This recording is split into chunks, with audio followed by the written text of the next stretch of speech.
অনুরাগী ছোঁয়ায় আজকে পর্বে দেখা যায় দীপা, রূপা আর অবিনাশ মিলে সূর্যকে ফিরিয়ে আনার পরিকল্পনা করে। হ্যাঁ বন্ধুরা, ঠিক এরকমটাই হতে চলেছে অনুরাগী ছোঁয়া আজকের পর্বে। সরোজিনী মার্কেট থেকে দীপা যখন বাড়িতে ফিরে আসে, ঠিক সে সময় অফিসে কোনো কাজের জন্য অবিনাশ দীপার বাড়িতে আসে এবং দীপা অবিনাশকে কিছু খাবার তৈরি করে দেয় এবং খেতে খেতে দীপা অবিনাশকে বলে যে অবিনাশ, কিচ্ছু ঠিক নেই, সব কিছু যেন এলোমেলো হয়ে আছে।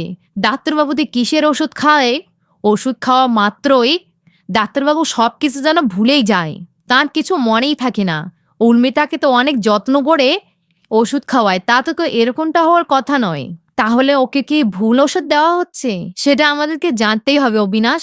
আমার মনের সন্দেহ ওই ওষুধের কারণেই ডাক্তারবাবুর আজকের এই অবস্থা। অবিনাশ বলে, ঠিক আছে, তো ওই ওষুধটা তুমি নিয়ে এনো, ওটা কিসের ওষুধ সেটা টেস্ট করার দায়িত্ব আমার, আমি টেস্টের রিপোর্ট তোমাকে দিয়ে দেবো। দীপা বলে, হ্যাঁ টেস্ট তো করতেই হবে, কারণ বিনা প্রমাণ ছাড়া আমি উর্মির দিকে আঙ্গুল উঠাতে পারি না, কারণ সে আমার বোন, আমাকে যা করতে হবে ভেবে চিন্তে করতে হবে।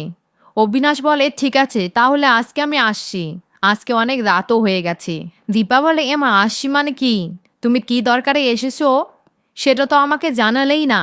অবিনাশ বলে, একটা ছোট কাজ আছে, সেটা আমি হ্যান্ডেল করে নেব, আপনি শুধু লাভ স্টোরির দিকে খেয়াল রাখুন, কারণ লাভ স্টোরি সবাই পছন্দ করে এবং আমিও। দীপা বলে, আমাদের লাভ স্টোরি এতে শুধু আলাদা হওয়ায় লেখা আছে, আর থ্যাংক ইউ অবিনাশ আমাকে সাথ দেওয়ার জন্য। অবিনাশ বলে, এ বাবা, শুকনো শুকনো থ্যাংক ইউ, না না এতে কাজ হবে না। দীপা বলে, মানে? অবিনাশ বলে, তুমি আমাকে অ্যাসিস্ট্যান্ট বানিয়ে নাও। দীপা বলে, অবিনাশ তুমি এসব কি বলছো, তুমি আর আমার অ্যাসিস্ট্যান্ট? অবিনাশ বলে, হ্যাঁ। আর দীপা, কোথায় যাচ্ছ তুমি? আমার এক বন্ধু আছে, তার একটা ল্যাব আছে, তুমি ওই ওষুধটা কালেক্ট করো, সেটা টেস্ট করার দায়িত্ব আমার, আমি সেখানে গিয়ে টেস্ট করে নিয়ে আনবো। কি হয়ে গেলাম তো অ্যাসিস্ট্যান্ট? দীপা একটু হাসলে আর মনে মনে বলে, আমাকে যে করেই হোক ডাক্তারবাবুকে বাঁচাতেই হবে। আর এইভাবে আজকে পর্বটি শেষ হয়ে যায়। দেখা হচ্ছে অন্য কোনো পর্ব নিয়ে, ততক্ষণে আমার চ্যানেলে নতুন বন্ধু হয়ে থাকলে চ্যানেলটি অবশ্যই সাবস্ক্রাইব করে নিও।